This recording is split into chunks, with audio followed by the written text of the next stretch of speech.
केला मस्ती धमाल, खाला दंगा खुशाल, झाली थंड आता मधली सुट्टी. घोरातून ये समोर दडलेले एक पोर, पाहिजे तयास मधली सुट्टी.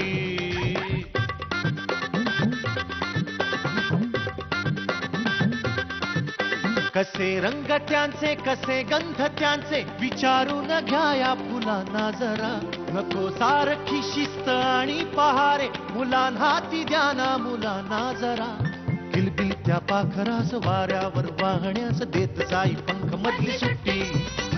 घोरातून ये समोर दडले एक पोर, पाहिजे तयास मधली सुट्टी. मधली सुट्टी. नमस्कार. आजच्या मधली सुट्टीमध्ये मी सलील कुलकर्णी तुमच्या सगळ्यांचं अत्यंत मनापासून स्वागत करतो. आपल्या महाराष्ट्राचं वैभव म्हणजे आपलं साहित्य, कविता, गाणी, आपला इतिहास, आपले गड किल्ले. मला अगदी लहानपणापासून असं वाटायचं की आपलं घरच किल्ल्यात असावं, निदान शाळा तरी किल्ल्यात असावी. पण आपण पुण्या मुंबईची लोक किल्ल्यात जाणार म्हणजे फक्त सहलीला. तर अशी एक शाळा आपल्या महाराष्ट्रामध्ये आहे जिथे मुलं चक्क शाळेतच किल्ल्यामध्ये येतात. ही शाळा आहे मालेगावची. आज मी तुम्हाला इथे घेऊन आलोय. या शाळेचं नाव आहे सौ रुक्मिणीबाई झुंबरलाल काकाणी कन्या विद्यालय मालेगाव. बघूया या किल्ल्यातल्या शाळेत आपल्याला काय वेगळं ऐकायला मिळतंय, काय वेगळं बघायला मिळतंय.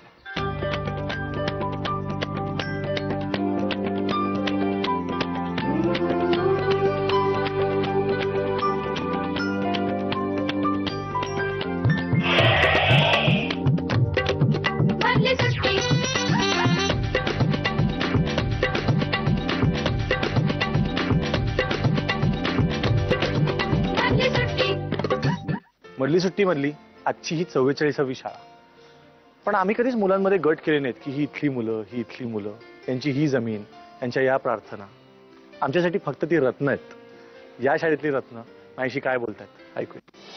मालेगावच्या सौ रुक्मिणीबाई झुंबरलाल काकाणी कन्या विद्यालयातल्या 2 आठवीतल्या मैत्रिणी आता माझ्याबरोबर आहेत.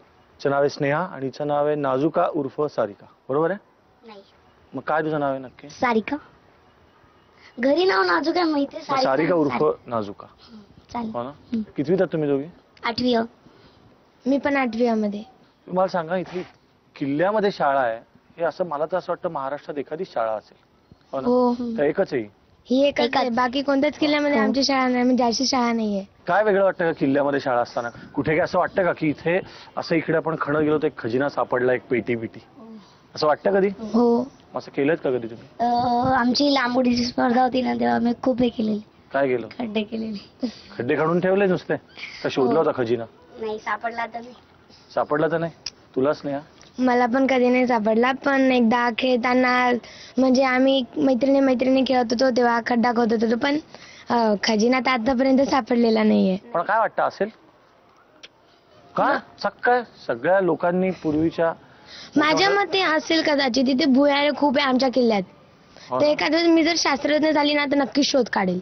शास्त्रज्ञ शोधतात? हो. कुठले शास्त्रज्ञ? म्हणजे ते पुरातन काळातले ते मूर्ती वगैरे शोधतात ना किंवा खजिना वगैरे, ते शास्त्रज्ञ. ते तू होणार आहेस? हो, माझी इच्छा आहे. समजा उद्या खजिना सापडला, एकटीच आहेस तू स्नेहा, काय करशील का पहिल्यांदा? की एकदम अशी पहिल्यांदाच एक अशी पुडी उघडलीस आणि हिरे मग ते मी डब्यात घालून घरी घेऊन देईल. क्या बात आहे. मला फार आवडलं खरं उत्तर दिलेलं.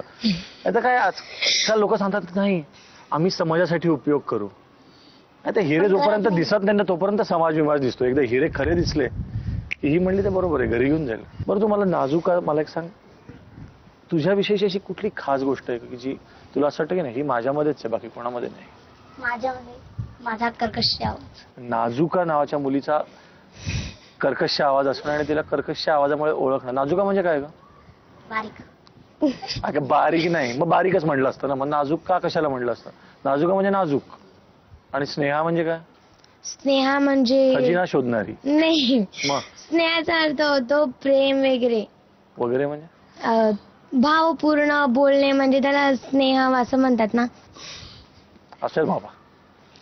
कोण होणार आहेस का मोठेपणी? मी वकील. कर्कश आवाज असल्यामुळे कोर्टमध्ये एकदा ओरडायला लागली सारिका की दुसरा वकील बिचारा गप्प बसेल म्हणून.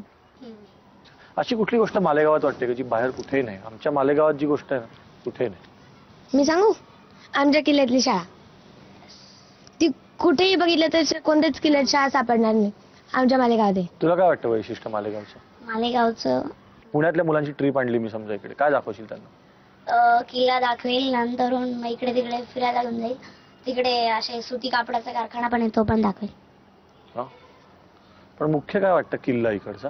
हो, किल्लाच वाटतो. मला पण असं वाटतं की किल्लाच फार गोड आहे आणि त्याच्यामध्ये सगळ्यात मजा म्हणजे त्याच्यातला खजिना आहे की नाही हे जे लहान मुलांना वाटत राहतं आणि हे वाटण्यामध्ये त्या लहानपणाची मजा असं मला वाटतं. तो खजिना कधीच कोणाला सापडत नाही, पण लहानपणी हे जे वाटत राहतं की ते खजिना असेल त्यालाच मला वाटतं बालपण म्हणतं. आणि आता माझ्याबरोबर 10वीतल्या 2 हुशार विद्यार्थिनी आहेत, भाग्यश्री आणि गौरी. भाग्यश्री आता 10वी म्हणजे त्याच्यानंतर कॉलेज कुठे जाणार कॉलेजमध्ये? विचार चाललाय की जावं नाशिकला, पण घरच्यांवरही काही गोष्टी डिपेंड असतात. मग म्हणजे हा जर विचार चाललाय, तुझा चाललाय नाशिकला जावं? हा, असं म्हणजे घरच्यांना कल्पना दिली आहे तशी, पण असं फिक्स नसतं ना. मग टक्के जर चांगले पडले तर मग नक्की होईल. पण का मालेगावमध्ये कॉलेज नाहीये? आहेत की, मग पण सिटीचे मुलं टफ असं मानलं तरी जातं. मग तिथे जरा टफ काय कॉम्पिटिशन टफ असतात? हा, जरा टफ. तू कुठे जाणार आहेस? मी इथेच राहणार आहे. मला इथेच शिकायचंय 12वी पर्यंत तरी. आणि मग त्यानंतर विचार करेन की बाहेर जायचा, कारण मग त्यानंतरचं शिक्षण मालेगावात नाहीये ना. पहिलीपासून तुम्ही या किल्ल्याच्या शाळेत आहात? हो, पहिलीपासून, बालवाडीपासून इनफॅक्ट. तुम्हाला असं वाटतं तुम्ही किल्ल्याचा एकदम कानाकोपरा बघून झालाय का? 10 वर्षात असं वाटतं की अजून राहूनच गेला रे किल्ला बघायचा? नाही, सगळं बघितलंय. आता असं एकही गोष्ट नाही की जी बघायची राहिलीये.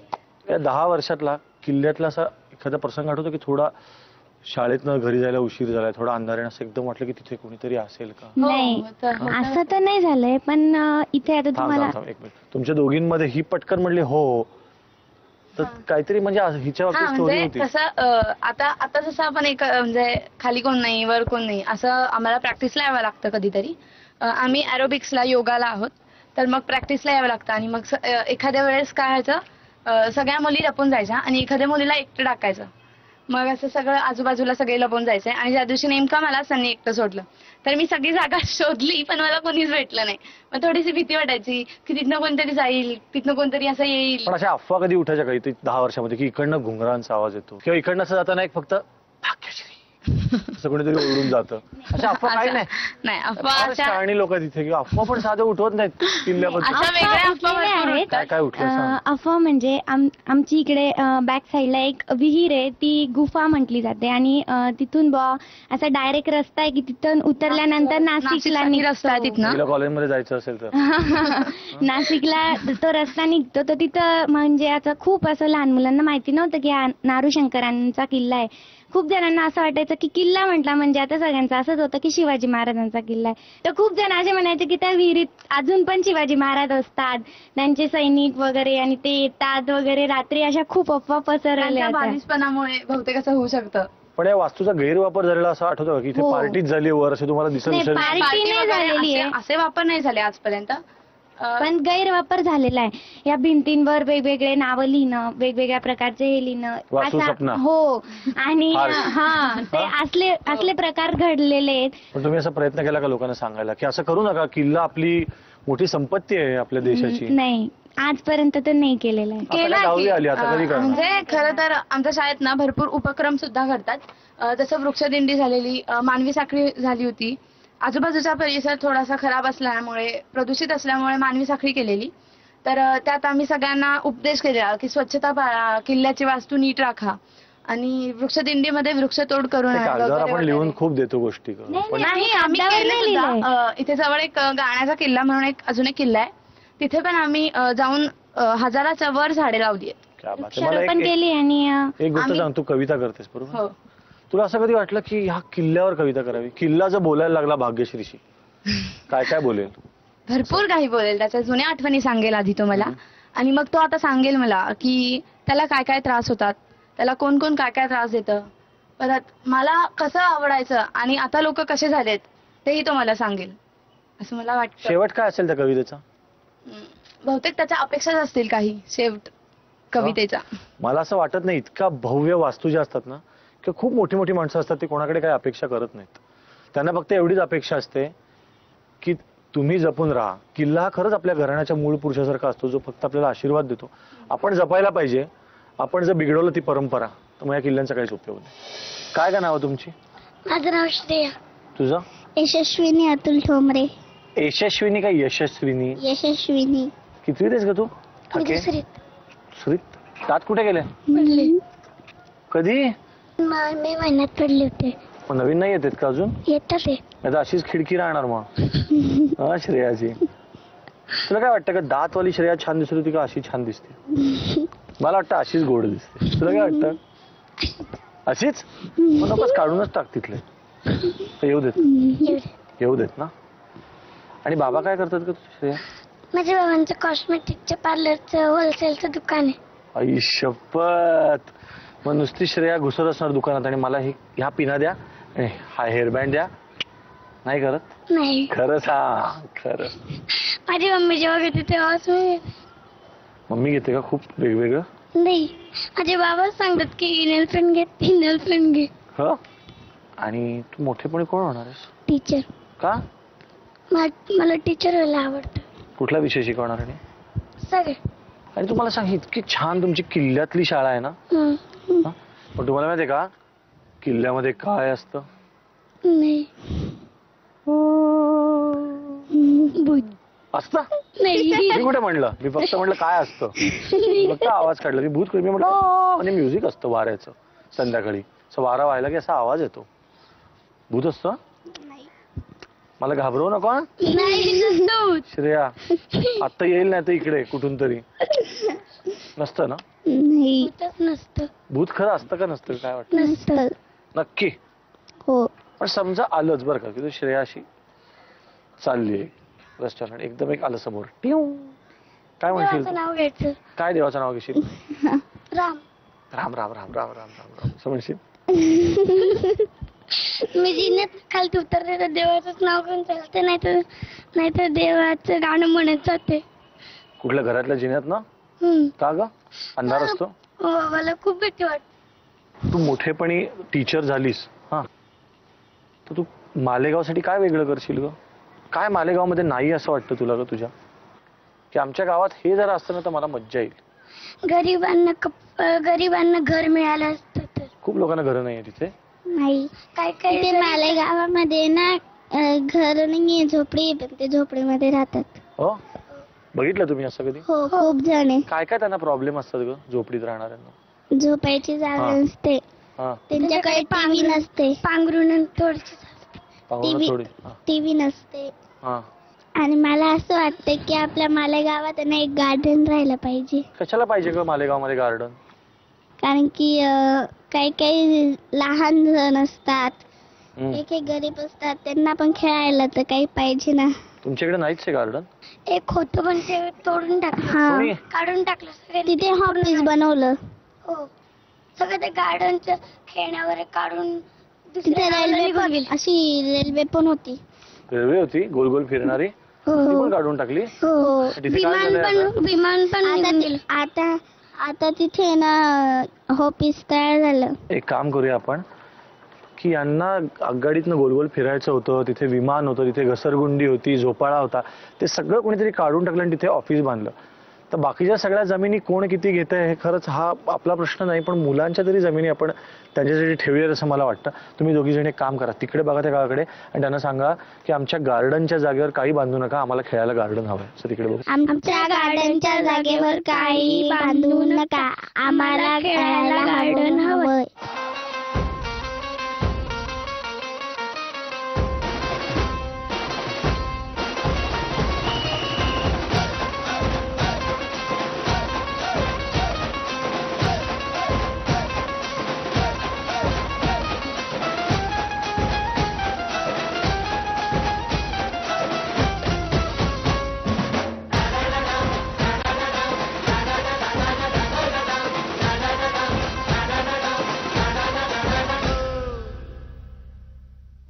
मला एक सांगा मुलींना, तुम्हाला गोष्टी ऐकायला आवडतात मला माहितीये. तुम्ही मधली सुट्टीतल्या गोष्टी ऐकता?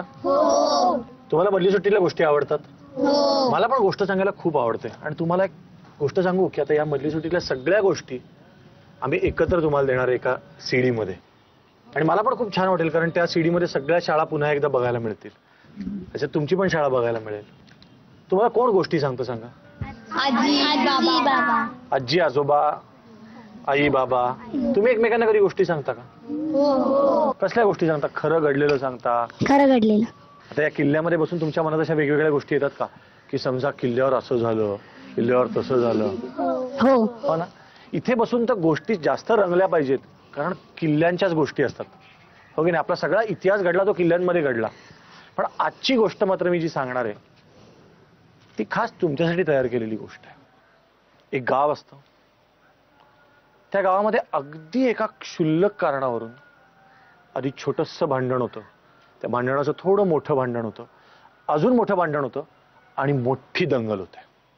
लोक आधी दगड मारायला लागतात, नंतर काठ्यांनी मारायला लागतात, नंतर बंदुका घेऊन येतात आणि गोळीबार सुरू होतो सगळ्या शहरात. सगळी लोक इकडनं तिकडे धावत असतात. कोणाला कळत नसतं की अरे कुठे आसरा घ्यावा, कोण आपल्याला मारेल कळत नसतं, कोण आपल्या गटातलं आहे, कोण विरुद्ध गटातलं आहे, कोणाला काही समजतच नसतं.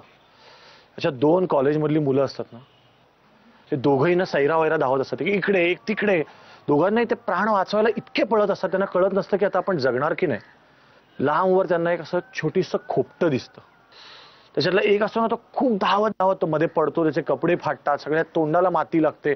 कसा बसा करत करत त्या छोट्याशा खोलीत तो पोचतो. इकडे हा दुसऱ्या बाजूने दुसरा पण खूप धावत धावत धावत धावत, त्याचे पण कपडे फाटलेले असतात.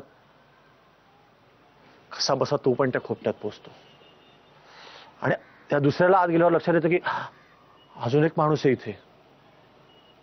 आणि तो खूप घाबरतो आणि त्याला वाटतं हा नक्की विरुद्ध गटातला आहे. त्याचा पहिल्यांदा हात खिशात जातो की आपल्याकडे काय आहे का. दुसरा म्हणतो की अरे हा खिशाकडे का हात नेतोय, बहुतेक बंदूक काढतोय. तो पण घाबरतो. दोघं एकमेकांच्या डोळ्यात बघत राहतात की आपल्याला कधी मारेल. दोघं काहीच बोलत नाहीत, कारण पहिल्यांदा जो बोलेल त्याला वाटतं की आपण काही बोलायला लागलो आणि मारलं तर. बाहेर सगळ्या लोकांचा प्रचंड आवाज, किंकाळ्या, गोळ्यांचा आवाज, आरडाओरडा, सगळं वातावरण असं पूर्ण धूळ हवेमध्ये. या खोलीत दोघं अडकलेले. दोघांना सतत टेन्शन. खूप विचार करत असतात ह्याच्या मनात काय चालू असेल. एकाला वाटतं हा दुसरा नक्की मला मारणार आहे, दुसऱ्याला वाटतं हा पहिला नक्की मला मारणार. काय करावं? खोलीत तर काही शस्त्र दिसत नाहीत. जाऊन गळा पकडावा का? पण ह्याच्याकडे शस्त्र असेल तर? आपण पुढे गेलो आणि त्याने एकदम पिस्तूल काढून मारलं तर, चाकू काढून मारला तर? दोघं जण बघत राहतात, एकमेकांच्या डोळ्यात खूप वेळ बघत राहतात की काय अंदाज आहे, काय करेल हा.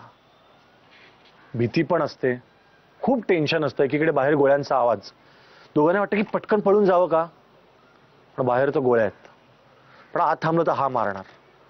शेवटी त्याच्यातल्या एकाला टेन्शन असंही होतं. तो म्हणतो आता नाही मी थांबू शकत इथे, कारण हा मला मारणार. इतकी छोटीशी जागा आहे, हा माझ्या अंगावर येणार आहे. तो माझ्याकडे आता चिडून बघतोय. त्याला नक्की वाटतं की याचा खून करावा. मी नाही राहू शकत. बाहेर गोळ्यांचा आवाज आहे, असू दे, पण मी बाहेर जातो. बाहेर गेलं तर काहीतरी वाचायचा चान्स तरी आहे. मी गोळ्यांमधनं कसा बसा पळत घरी पोहोचेन. पण इथे थांबलो तर हा मला ठार मारणार. हा नक्की विरुद्ध गटातला आहे, हा माझ्या गटातला असूच शकत नाही. हा माझ्या डोळ्यात इतका चिडून बघतोय, इतका संशयाने माझ्याकडे बघतोय, याचा अर्थ हा माझ्या गटातला असूच शकत नाही. एका क्षणाला टेन्शन इतकं असह्य होतं की हा दार उघडून बाहेर जातो. बाहेर गेल्या गेल्या हा दुसरा त्याला आत ओढतो जोरात. गोळ्यांचा आवाज येत असतो. दुसरा म्हणतो अरे गोळी लागली असती ना, बाहेर कशाला जातोयस. आणि मग याला लक्षात येतं की यांनी आपल्याला वाचवलं. आणि मग ते बोलायला लागतात. त्यांना लक्षात येतं की आपण एकाच गटातले होत, आपण मित्र होत. पण आपला ना विश्वास होता एकमेकांवर, ना स्वतःवर विश्वास होता. आपण काय केलं, फक्त संशय घेतला समोरच्यावर की हा मला मारणार. त्या दंगलीमध्ये दोघंही अडकल्यावर आपल्याला काय वाटलं की आता आपली सुटका नाही. बाहेर गेलं तर गोळी. आणि याच्यावर आपण इतका अविश्वास दाखवला, आपण विचार पण केला नाही की आपला मित्र असू शकतो का, हा आपल्याला का मारेल. इतकं कसं दडपण आलं आपल्यावर. इतका पण आपला विश्वास टिकू नये सगळा स्वतःवरचा, समोरच्या माणसावरचा, हो की नाही. त्यातला माणूसपणावरचा पण विश्वास नाही आपला आपण ठेवला. आपण दुसऱ्यावर विश्वास ठेवत नाहीच आणि दुसऱ्याला संधीही देत नाही एक्सप्लेनेशन द्यायची. त्याला समजूनही घेत नाही. आपण असंच समजतो की हा समोरचा माणूस विरुद्ध गटातला आहे, आपला शत्रूच आहे, आपल्याला मारायलाच आलाय. आता तुम्हाला समजलं असेल की ही गोष्ट मी तुम्हाला का सांगितली. आता तुम्ही याच्यावर मला बोलायला हवंय की तुम्ही हे वातावरण असं अनुभवलंय का, आणि तुम्हाला असं वाटतं का की आपण खरंच समोरच्यावर विश्वास ठेवत नाही. आपल्याला कायम असं वाटतं की समोरचा माणूस आपल्याला त्रासच देणार. बोला, कोण बोलतंय. आपण स्वतःच्या स्वार्थासाठी दुसऱ्याला आपण विश्वास नाही ठेवत, कारण आपल्याला भीती असते की ते माझ्यावर त्याने मारली तरची भीती असते. आपण ती तरची भीती नाहीशी केली पाहिजे.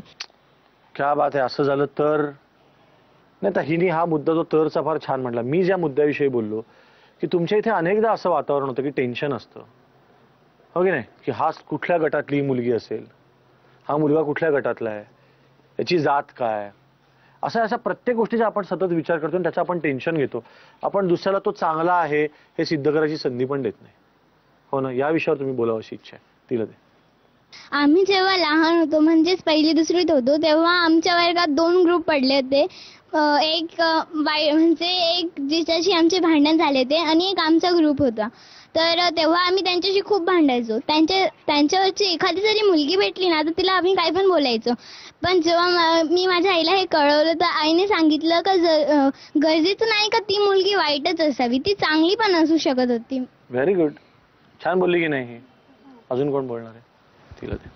आपल्या दुश्मनीमुळे आपण समोरच्या त्या दुश्मनाच्या कोणी नातेवाईकला आपण वाईटच समजतो, कारण तो दुश्मनाचा हे असतो ना, तो चांगला, त्याच्या मनात चांगले जरी भाव राहिले ना आपल्याबद्दल तरी आपण दुश्मनाचा नातेवाईक सोड, पण तोच दुश्मन असतो असं का ठरवतो आपण ना पुढाकार नाही घेत का आपण असं केलं पाहिजे, त्याच्या स्वतःहून बोललं पाहिजे. आपल्याला कमीपणा वाटतो. कोण सांगतंय तुम्हाला की हा गट हा दुश्मन आहे? मनात भावना तशी निर्माण. कोण आणतं मनात? लहानपणी तर नसते, पहिली दुसरीत कधी येते ही मनामध्ये? आपल्याला बाहेरचे लोक जी कल्पना देतात ना त्याच्यातून ते तयार होतं. म्हणजे कोणीतरी आपल्याला सांगतं. मग आपण एवढे मूर्ख असतो का आपण आपल्याला कोणीतरी सांगेल की हा तुझा शत्रू आहे आणि आपण ऐकू? ते कधी कधी तसे प्रसंग येऊन जातात आपल्याला, असं त्याच्याने वाढत जातं ते का हा माझा दुश्मनच आहे. तोच प्रसंग मला ऐकायचा की कशामुळे असं तुझ्या मनात पक्क झालं? आम्ही माझे एक बेस्ट फ्रेंड आहे प्राजक्ता. आम्ही दोघी नेहमी सोबत राहतो. आता दुसऱ्या शाळेत आहे. एक मुलगी होती आमच्यात, तिसरी मैत्रीण आली, मग आम्ही तिच्याशी पण चांगलं राहतो. ती सांगायची की प्राजक्ता ना तुझ्याबद्दल अशीच वागते, ती तुला पेनच देत नाही, तुला द्यायचं नाही राहत तुला. ते आमच्याबद्दल गैरसमज निर्माण करायची. तेव्हापासून आम्ही प्राजक्ताला दूर असायला लागली की असं होतं माझ्याबद्दल, ती वाईटच विचार करते. तिला कधी विचारलंस का की तू खरंच? ती तिसरी मैत्रिणीमध्ये येऊन जायची तेव्हा विचारायचं असं म्हणजे मग हे आपल्या देशामध्ये जे चाललंय की नाही त्याचं हे छोटं चित्र आहे की एक कोणीतरी 2 लोकांमध्ये भांडण लावतं आणि दोघं एकमेकांशी बोलतच नाही, ते भांडतच बसतात आणि मधल्याचा फायदा होतो. हो ना. कोण बोलणार आता? मी जेव्हा मीन्स क्लासला नवीन दिवस होता, माझा पहिला दिवस होता क्लासला जायला, तर मला बाकीच्या मुली म्हणायच्या की ह्या टीचर खूप कडक आहे, खूप कडक आहे. त्याच्यामुळे मी खूप घाबरून गेली होती. त्याच्यामुळे मी पहिले 2-3 दिवस त्या टीचरांशी नीट बोललीच नाही, त्या टीचरांजवळच जायची नाही. आणि मग जेव्हा त्या टीचर अचानक माझ्याजवळ आल्या, माझं गणित चुकलं होतं, टीचर अचानक जवळ आल्या, मला मी खूप घाबरली की ह्या टीचर मला मारतील बुवा. पण त्या टीचरांनी जेव्हा मला समजून सांगितलं तेव्हा मला समजलं की ह्या टीचर वाईट नाहीये, चांगल्या आहेत, त्याच्यामुळे कधीच असं करायचं. Very good. म्हणजे खरं तर शाळेमध्ये विद्यार्थी आणि शिक्षक हेच 2 गट आहेत असं विद्यार्थी समजतात. असं समजायचं कारण नाही. शिक्षक पण आपल्या गटातले असू शकतात आणि शिक्षकांनी पण मुलांना आपल्याच गटातलं समजावं. हे बरं. अजून कोण बोलणार आहे? आपण कोणावर पण विश्वास ठेवण्याच्या आधी आपण खूप वेळा विचार केला पाहिजे का तो माणूस बरोबर आहे का चुकीचा आहे. आपण विश्वास करण्याच्या आधी आपण खूप घाई करतो. आधी आपण समजून घ्यायला पाहिजे त्याला का तो बरोबर आहे का चुकीचा आहे. पण आपण याची घाई नाही करायला पाहिजे ना बेसिकली की हा चुकीचाच आहे. आपण बहुतेक वेळेला या निर्णयापर्यंत पटकन जातो की हा वाईट आहे. बरोबर आहे हे करायला आपण फार वेळ लावतो असं वाटतं. हो. असं अनेकदा होतं की नाही की एक पेन्सिल असते, एक कंपस बॉक्स असतो, एक वाक्य असतं. आपण किती पेन्सिल लिहिलेल्या गोष्टी खोडून नवीन लिहितो की नाही. मग आपण अशा छोट्या छोट्या गोष्टी का नाही खोडून टाकत आपल्या खोड रबरने आणि विसरून जाऊन परत का नाही म्हणत की चल चल तू माझा मित्र आहेस. सर आपण जरी खोडण्याचा प्रयत्न केला तरी समोरच्या मुलीने ते विसरायला हवं ना. असंच समोरची मुलगी म्हणली तर हो की नाही. सगळ्यांनी असं म्हणायला पाहिजे की आपण विसरायला पाहिजे. एकूण ही गोष्ट मला तुम्हाला सांगावीशी वाटली कारण तुमच्या गावाविषयी चर्चा करताना, मालेगावविषयी चर्चा करताना असं कुठेतरी डोक्यात येतं की इथे खरंच टेन्शनचं वातावरण असेल का. आणि तुमच्याशी गप्पा मारताना पहिल्यापासून हे जाणवलंय एपिसोडच्या की तुमच्या मनात कुठेतरी त्याची भीती आहे, कुठेतरी दडपण आहे. आणि मला खूप मनापासून असं वाटतं की तुम्ही जर विश्वास बाळगलात आणि समोरच्यावर पण विश्वास ठेवलात तरच कुठेतरी पुढची पिढी भयमुक्त होईल. तुमच्या पुढच्या पिढीला फार मनापासून असं वाटलं पाहिजे की सगळे आपल्या आसपासचे आपले मित्र होऊ शकतात. कुठलाही गट जर ठेवलाच नाही तर पुढची पिढी सतत हसत राहील आणि त्यांना कुठेही जाताना भीती वाटणार नाही. ही जादूची कांडी घेऊन या किल्ल्यामध्ये फिरताना खरंच मनामध्ये आलं की जादूची कांडी अशी फिरली आणि त्या काळातले सगळेच किल्ले तर त्या वैभवात बघायला मिळाले. काय मजा येईल ना. अर्थात हे आलं माझ्या मनामध्ये. आता बघूया जादूची कांडी वापरून या शाळेतल्या मुली आपल्या काय काय इच्छा सांगतात. जर माझ्याकडे जादूची कांडी मिळाली असती तर मी आपल्या गावातली मोसम नदी ही एका मिनिटात स्वच्छ केली असती. मला जर जादूची कांडी मिळाली असती तर आमच्या किल्ल्यावर जे अनेक माणसं नावं करून जातात ती नावं मी खोडून टाकली असती. जर मला जादूची कांडी मिळाली असती तर मी जी मस्जिद बाहेरून पाहिली आहे तीच मस्जिद मी आतून पाहिली असती. मला जर ही जादूची कांडी मिळाली तर मी संपूर्ण स्वर्गाची भ्रमंती करेन. मला जर जादूची कांडी मिळाली तर मी पहिले श्रीभ्रूण हातात थांबविणार. जर मला ही जादूची कांडी मिळाली तर मी माझ्यासाठी एक चॉकलेटचा बंगला बांधील, कारण मला चॉकलेट्स खायला खूप आवडतात. जर मला ही जादूची कांडी मिळाली तर मी जगातील वृद्धाश्रमे ही संकल्पना बंद करेल. मालेगाव मधल्या या किल्ल्याच्या शाळेतल्या मुलींशी माझ्या गप्पा चालूच राहतील. पण आता वेळ आहे मधली सुट्टीमध्ये एका सेलिब्रिटीला भेटायची. लहानपणापासून टीव्ही बघताना मला कायम असं वाटायचं की हे असं घडणं शक्यच नाही, हे असं खऱ्या आयुष्यात घडतच नाही, अशी माणसं नसतातच. पण काही अभिनेते अभिनेत्री मात्र खरंच असं काम करतात की आपल्याला विश्वास बसायला लागतो की असं असू शकतं, किंवा असं असावं. हा विश्वास ज्यांनी माझ्या मनात आणि आपल्या सगळ्यांच्या मनात निर्माण केला अशी एक अभिनेत्री आज आपल्याकडे आलेले आहेत. तिचं नाव आहे आसावरी जोशी.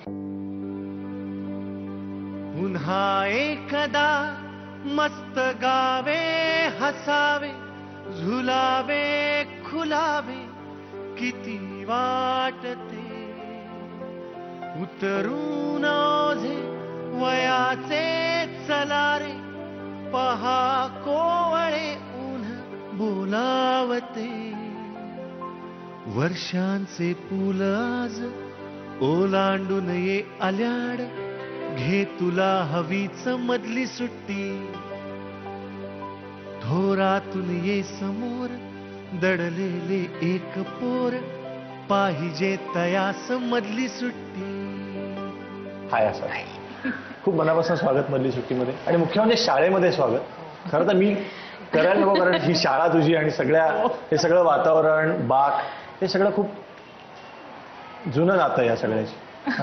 तर आज इतक्या वर्षांनी शाळेत आल्यानंतर काय पटकन मनात येतं? शाळा म्हटल्यानंतर शाळेतल्या शिक्षिका, शाळेतले बाक, शाळेतला फळा, शाळेतल्या मैत्रिणी आणि शाळेत घालवलेला संपूर्ण काळ हे सगळं झरकन डोळ्यासमोर येतं. पण एका लाईनीत आपण एक शाळेमधली असावरी असं म्हणलं तर काय आठवतं? कशी होती? म्हणजे की एक प्रचंड हुशार, सिन्सिअर होते. प्रचंड हुशार वगैरे कॅटेगरीत मी कधीच नव्हते, कारण सतत स्पर्धा, वक्तृत्व स्पर्धा, नाट्यस्पर्धा हा माझा श्वास होता. त्याच्यामुळे जास्त तेच, म्हणजे शाळा म्हटल्यानंतर अभ्यास कमी आणि स्पर्धात जास्त असंच चित्र होतं. मला वाटतं एक पटकन जो उल्लेख पहिल्याच वाक्यात मैत्रिणींचा आला तर एकदा सगळ्या मैत्रिणी जमल्यावर मला वाटतं जास्त गप्पा होतील आणि जास्त तू पण खुलशील आणि मैत्रिणी पण जास्त बोलतील. आपण मैत्रिणींना बोलूया. हो अगदी. आता मला वाटतं तुला खूप कम्फर्टेबल वाटतं की एवढ्या सगळ्या माझ्या मैत्रिणी पाठिंबा द्यायला इकडे. मी खरं सांगू सलील, आता खालून जेव्हा आम्ही शाळेत येत होतो, शाळेत शिरल्या एकदम आमचा तो ओळखीचा गोळीवाला कुठे दिसला नाही. भगिनी समाजाच्या बायका आम्हाला मधल्या सुट्टीमध्ये इडली आणि खोबऱ्याच्या वड्या तिथे विकायला असायच्या, त्या कुठे दिसल्या नाहीत. आणि सगळंच एकदम असं वेगळं वाटलं. वरती आल्यानंतर मुलं दिसली शाळेत, ती आमची मुलींची शाळा. आणि हे काय असं मनात विचार येईपर्यंत कळलं की को एज्युकेशन झालेलं आहे. 5 वर्षापूर्वीपासून मुलं मुली एकत्र आहेत. खूप म्हणजे खूप फरक झाला. अर्थात तो होणं अपेक्षितच आहे, कारण 32 वर्षानंतर आम्ही शाळेत पाऊल टाकलंय. त्यामुळे सारखी ह्या सगळ्यांची भावना झाली एकाच वेळेला की अरे हे काय. तेव्हा या शाळेचं नाव काय होतं? पण इंडियन एज्युकेशन सोसायटीची मुलींची शाळा, शाळा नंबर 2. कारण हे सगळे मला, कारण माझी आई पण या शाळेची ना, कायम मुलींची शाळा नंबर 2 असं ते संपतं. म्हणून आम्हाला असं शिकवलं गेलं की किंग जॉर्ज म्हणायचं नाही, इंडियन एज्युकेशन सोसायटीची मुलींची शाळा नंबर 2. पण मला वाटतं आपण आधी या सगळ्या मैत्रिणींची ओळख करून घेऊ. नक्कीच. हेमांगी सराफ, वर्षा गुप्ते, फुलका काळे, अनिता नागवेकर, अनिता लोकरे आणि वीणा सप्रे. हॅलो. चला आता ओव्हर टू यू. तुम्ही आता सांगा की काय माहिती का, गेल्या विशेषतः आत्ता जी मालिका चालू आहे मला सासू हवी, की त्याच्या आधी पण एका लग्नाची दुसरी गोष्ट मध्ये ना एक जी भूमिका होती ना, की मी तुम्हाला सांगते आयुष्य कसं, एक खूप गंभीर एक फिलॉसॉफी तुम्हाला खूप वेगळं काहीतरी फील, किंवा 4 चौघीमध्ये पण अशीच होती. तर अच्छा, म्हणजे हा नाही तुम्ही बोला, बिंदास बोला. हा, शाळेपासून शाळेचं काय गॅदरिंग असू दे किंवा वक्तृत्व स्पर्धा असू दे, पहिल्यापासून आसावरी सगळ्यात, आणि तिने शाळेकरता एवढी बक्षिसं मिळवली आहेत. कायम तिची नाटकं, एकांकिका, वक्तृत्व ते प्रत्येक वर्षी बघितलंय आम्ही शाळेच्या. त्यामुळे तिने हे फील्ड निवडणं आम्हाला अगदी अपेक्षितच होतं. म्हणजे अच्छा, मग तुम्हाला शाळेत कोणी विचारलं असतं की कोण होणार, तर तुम्ही सांगितलंच असतं? हो, अगदी नक्की. 10वीच्या आमच्या आद्यवर्ष विद्यार्थिनी याच बाई होत्या. परत शाळेच्या शिक्षक दिनाच्या शिक्षक म्हणजे प्रिन्सिपल सुद्धा त्या सीटवर बसायचे अधिकार यांनाच होता, कारण शाळेत त्यावेळी छाये होय ते प्रश्नच नाही. आणि ही उत्तम गाते, हे सगळ्यात महत्वाचं. आज गाणं मी ऐकणारच आहे. म्हणजे हा गुण तिने आता लपवून ठेवलाय, पण तो गुण मात्र तिचा आहेच, प्रश्नच नाही. संगीत नाटकात ऐकायचं म्हणजे आपल्याला काही दिवसातच. मगाशी शाळेत येताना ती ढाली शोधत होती, त्यातल्या बऱ्याचशा ढाली मिळवणं तिचा सिंहाचा वाटा आहे. क्या बात आहे, खरं. आणि हे खूप वर्षांनी शाळेच्या ऑफिसमध्ये बघताना की ही ढाल माझी, ही ढाल, किती छान वाटलं. पण या सगळ्या स्पर्धांमधली सगळ्यात अशी लक्षात राहिलेली स्पर्धा आठवते की ही म्हणजे मला कधीच आयुष्यावर विसरणार नाही अशी एक स्पर्धा असते. मी सांगू, कुमारकला केंद्र, पालवढाल आणि नंदादीप समिती, ह्या 3 ज्या स्पर्धा होत्या ना, त्या मी कधीच विसरू शकत नाही, कारण इतकी टफ फाईट असायची इंटर स्कूल कॉम्पिटिशन म्हटल्यानंतर. आणि अशी चुरस असायची की अरे ह्या शाळेतनं कोण आलंय, हा आलाय, ती आले, अच्छा आता मी बघते, असं होतं म्हणजे वॉर लेवलवरती. आणि मग दुसऱ्या शाळेतले म्हणायचे आसावरी तुंगार आहे, तेव्हा माझं नाव होतं, अरे एक इंजॉज मध्ये ही आली, गेला पहिला नंबर, गेली ढाल, असं म्हणायचं भाषण व्हायच्या आधीच. म्हणजे असा तो माहोल युद्ध पातळीवर. बाकीच्या शाळेत असं कोणी आठवतं, दुसऱ्या एखाद्या शाळेतलं कोणीतरी स्पर्धक की जे पुढे जाऊन परत याच क्षेत्रात आलं? मला एक चारुहास साठम म्हणून आठवतो, जो माझ्याबरोबर नेहमी असं जण त्याला दुसरं बक्षीस मिळायचं, ही त्याला खंत होती. ही आली म्हणजे मला पहिलं कधीच मिळते, पण तो खूप छान वक्तृत्व स्पर्धेमध्ये भाग बोलायचा. क्या बात, चारुहास साठम, तुम्ही चांगलं बोलायचं हे तुम्हाला लक्षात आलं. आणि तो मला वाटतं छबील रस्ता वगैरे होता, मला आठवत नाही, पण तो त्या शाळेचा रिप्रेझेंटेटिव्ह म्हणून यायचा आणि त्याला बिचारायला कधीच पहिलं प्राइज मिळू दिलंच नाही असतं. कारण आसावरीने स्पर्धेत भाग घेतला की ढाल हमखास आसावरीची. पण याच्यामुळे असं व्हायचं का, कारण ना तुम्ही सगळ्या जरी मैत्रिणी असतील तरी असं आपल्याला वाटतं की ही ना दरवेळी बक्षिसं घेऊन येते, त्यामुळे ना अभ्यासात पण नाही थोडं काय होईना असं एक कन्सेशन मिळतं जे आपल्याला मिळत नाही. तिचंही इनफॅक्ट संस्कृत पण चांगलं होतं. ती एक संस्कृतचा 2 वाक्यांचा श्लोक बोलायची, पटपट बोलायची. आणि मग आम्ही म्हणायचो हे काय, अगं काय ओळख, काय मी बोलले, काय, अगं म्हणजे हीच पेन्सिल, श्लोक ना व्याख्या बोलायची. काय बोल चित्तघटित लकुड वेष्टित परिनलिका. लकुड वेष्टित परिनलिका मला कळलेलं आहे, लाकूड भोवती असलेली परिनलिका पेन्सिल. आणि या वर्षांनी लक्षात आहे बघा काय. मग म्हणजे काय असं नाही की अभ्यास सगळं व्यवस्थित सांभाळून एवढ्या ढाली आणलेलं उगीच नाही येत, वक्तृत्व स्पर्धेत पाठ करून बोलायला लागतं. आमचं आणि ए डिव्हिजन वगैरे ना, त्यामुळे आमच्या असं असं की अभ्यास सांभाळून सगळं करायचंय. तुमच्या वर्गात असं नक्की कोणीतरी एक दुसरी मुलगी तुमच्या ग्रुपमध्ये नसलेली असेल ना की जी नेहमी असं, तुम्ही नाव नका सांगू, पण असं होणं शक्यच नाही या जगामध्ये की एकच मुलगी वर्गातली सगळ्या ढाली मिळवते आणि त्या वर्गात दुसरी मुलगी अशी नाही की जिला असं वाटतं की खरं तर मीच आहे चांगली. असायची, पण ती आमचीच मैत्रीण असल्यामुळे तर तिचं नाव पण सांगायचं की नाही हिलाच विचारायचं. पण असणार नाही का? हो असायचीच. आणि तशा बऱ्याच मुली स्पर्धेत खूप मुली असायच्या, पण तिच्या लेवलची अजून एक मैत्रीण असायची. Tough fight. या सगळ्या वक्तृत्व स्पर्धेच्या किंवा गॅदरिंगच्या प्रवासामध्ये एखादी शिक्षिका किंवा शिक्षक की ज्यांचं खरंच महत्वाचं मार्गदर्शन होतं असं आठवतं, कारण त्यांचा उल्लेख पण मला असं वाटतं महत्वाचा. माझ्या लाडक्या खोटीबाई, सत्तीबाई या दोघी शिक्षिकांनी मला घडवलं. 5वी ते 10वी ज्या स्पर्धांमधनं मी भाग घेत गेले, बक्षिसं मिळवत गेले, त्याची पूर्ण तयारी करून घेणं किंवा नाटकामध्ये नाट्यप्रवेशाची तयारी करून घेणं. शाळा सुटल्यानंतर ह्या BN वैद्य सभागृहाच्या ह्या आपल्या हॉलच्या पायरीवरती बसून बाई माझी प्रॅक्टिस घ्यायच्या आणि इतकं म्हणजे मला असं खूप तयार केलं होतं बाईंनी. त्या 2 बाईंना तर मी कधीही आयुष्यात विसरू शकत नाही. त्याच्यानंतर आमच्या वाघबाई, प्रिन्सिपल बाई, त्यांनी मला कायम उत्तेजन दिलं आणि प्रत्येक वेळेला अभ्यास करशील ग, सांभाळून घे, तू जा, स्पर्धेला जा, हे महत्वाचं आहे, असं करून त्यांनी मला सपोर्ट केला प्रत्येक वेळेस. त्यानंतर आमच्या ड्रॉइंगच्या बाकरेबाई, नगरकरबाई, जोगदेवबाई, सायन्सच्या म्हणजे सगळ्याच आम्हाला ज्या वाघबाई मला आणि आठवतात, कारण मी त्यांना घेऊन त्या इथे आल्या होत्या जेव्हा, तर त्यांना घेऊन मी उर्मिला मातोंडकरांना भेटायला, मला सकाळीच त्या फोनवर म्हणाल्या त्या आज येणार होते इथे आणि त्या म्हणाल्या मला खूप आवडलं असतं पण त्या खूप दमल्यात, म्हणजे त्यांना खूप त्रास होतोय म्हणून, नाही तर त्या आज येणार होते. त्यामुळे मला त्या पटकन डोळ्यासमोर आलं, कारण त्या खरंच इतक्या छान व्यक्तिमत्व आहे त्यांचं. हे आपण सगळ्यांना धन्यवाद तर दिलेच. असं एक ना मधली सुट्टीच्या निमित्ताने एक संधी मला असं नेहमी वाटतं, कारण मी ती स्वतः घेतो, की जर शाळेच्या काळातल्या कोणाला थँक्यू किंवा सॉरी म्हणायचं राहिलं असेल ना, कारण आपण खूप तेव्हा कळत नकळत एखादं वाक्य बोलतो आणि नंतर वाटतं की अरे हे नाही बोललं तरी चाललं असतं, पण नंतर आपलं राहून जातं. तर कदाचित ही वेळ आहे की जर कोणाला असं म्हणायचं असेल ना की हे मला असं नव्हतं म्हणायचं, अगदी ह्या मैत्रिणींपैकी किंवा कोणालाही किंवा थँक्यू म्हणायचं असेल तर मला असं वाटतं की ही एक वेळ आहे. खरंच आहे, म्हणजे हे माध्यम असं आहे की आता मी जे बोलते ते देश परदेशातले लोक सगळे बघतायत, ऐकतायत, माझ्या कुठेही मित्रमैत्रिणी विखुरलेल्या आहेत त्याही कदाचित हे सगळं बघत असतील. त्यामुळे मला सगळ्यांना असं सांगावं असं वाटतंय की मी सगळ्यांनाच खूप मिस करते आणि पर्टिक्युलरली शाळेत आल्यानंतर शाळेतले दिवस, शाळेतल्या मैत्रिणी, शाळेतल्या एक एक क्षण जो आपण एकमेकांबरोबर घालवलेला असतो आणि आता आपण इतक्या वर्षात कधीच एकमेकांना दिसत नाही, ही खंत खूप आहे. पण त्याला इलाज नाही, कारण प्रत्येकजण आपापल्या प्रोफेशनप्रमाणे प्रत्येक ठिकाणी गेलेला असतो. त्यामुळे मी सगळ्यांना बेस्ट विशेस देईन.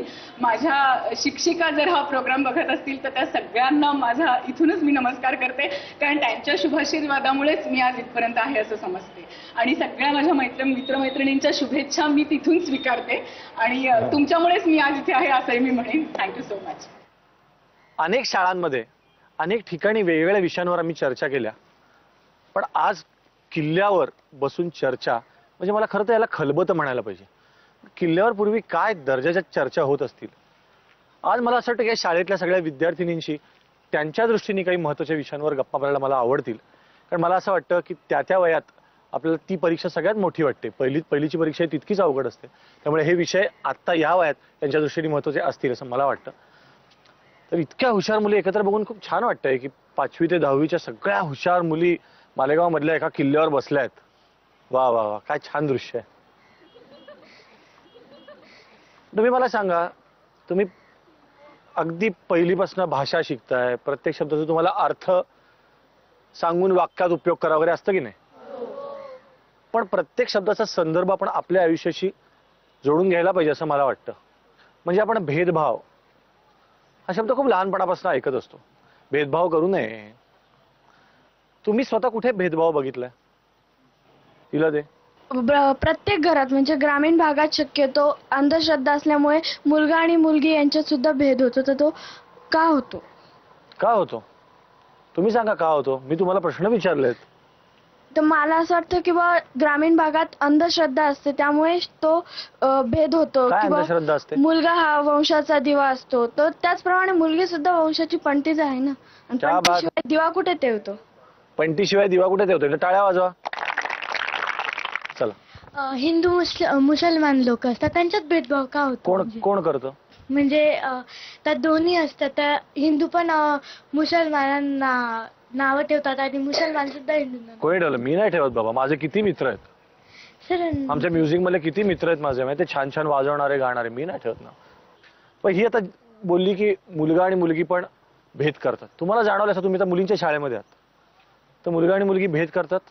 इथे जरी होतो, कारण मुलांना जेवढी मोकळीक दिली जाते त्यांना वागण्याबद्दल, बोलण्याबद्दल, तेवढी मुलींना तर नाही दिली जात ना. म्हणजे काय अपेक्षा असते मोकळीक द्यावी म्हणजे काय? म्हणजे मुलांना मोठे झाले तरी त्यांना जोरात बोलण्याचा, जोरात हसण्याचा किंवा खेळण्या वागण्याचा हक्क असतो, पण तेवढा मुलींना नसतो ना. त्यांना प्रत्येक वेळेस ही जाणीव करून दिली गेली असते की ती एक मुलगी आणि ती आता मोठी झाली आहे, मग तिने कसं वागायचं, कसं बोलायचं. तिला घरातून बाहेर निघताना पण सर्वप्रथम हीच जाणीव दिली जाते की ती आता एक मुलगी, तिने व्यवस्थित गेलं पाहिजे. कदाचित असं असतं का की आजूबाजूच्या वातावरणाविषयी अविश्वास असतो आई वडिलांना? हो, तसं असतं. हो ना.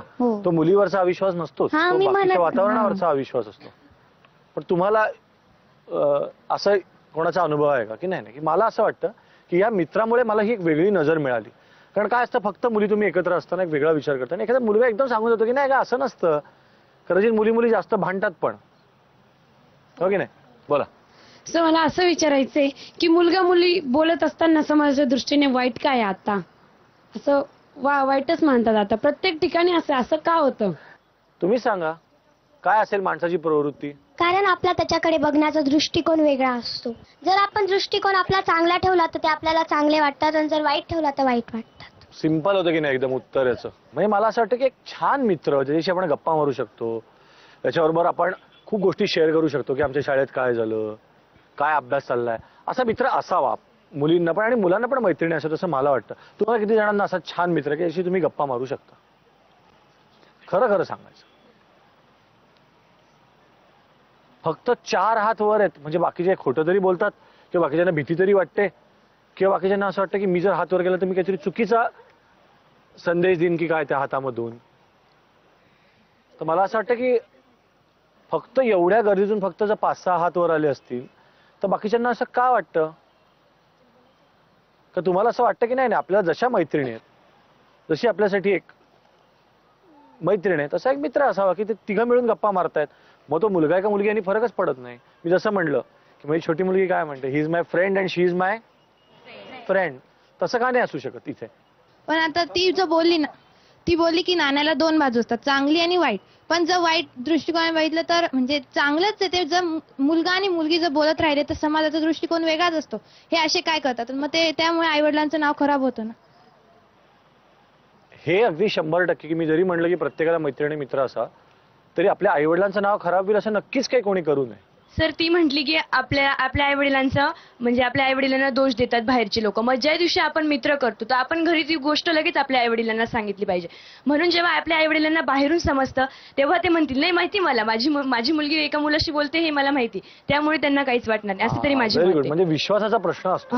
आपण जर पूर्ण विश्वासात घेऊन ही गोष्ट जर काहीतरी विचित्र वाईट वाकडी नाहीच आहे, जशी माझी मैत्रीण आहे तसा हा माझा मित्र आहे, असं जर आपल्या आई वडिलांच्या समोर त्या मित्राला नेलं तर जसा आपला भाऊ असतो तसंच ते पण त्याच्याकडे बघतील की हा एक मुलगा आहे. ओके. अजून मला आता आपण भेदभाव या विषयावर बोलतोय, तुम्हाला असं वाटतं का की मालेगाव मधली शाळेतली मुलगी आणि नाशिक मधल्या शाळेची मुलगी किंवा मालेगाव मधली मुलगी आणि मुंबईची मुलगी अशा समोरासमोर आल्यावर तिथे पण एक भेदभाव केला जातो? हो बोल सर. आता जेव्हा म्हणजे मी एक योगासनच्या स्पर्धेला गेली होती तिथे, तेव्हा वेगवेगळ्या शाळेतल्या मुली आल्या होत्या. कुठे गेली होतीस तू? कॉलेज ग्राउंडवर. इथेच? हो मालेगावातच. तर तिथे नाही का अनेक शाळेच्या मुली आल्या होत्या. तर तेव्हा म्हणजे अनेक मुलींना त्यांच्यावर ते जळत होते, तर त्याच्यात मी सुद्धा होती. कोणावर जळत होती? दुसऱ्या शाळेतल्या मुलींवर. का जळत होतीस तू? एवढी हुशार मुलगी, त्यात चष्मेवाली. चष्मेवाली लोक कसली ब्रिलियंट असतात. मग असं असताना तू का जळत होतीस दुसऱ्यावर?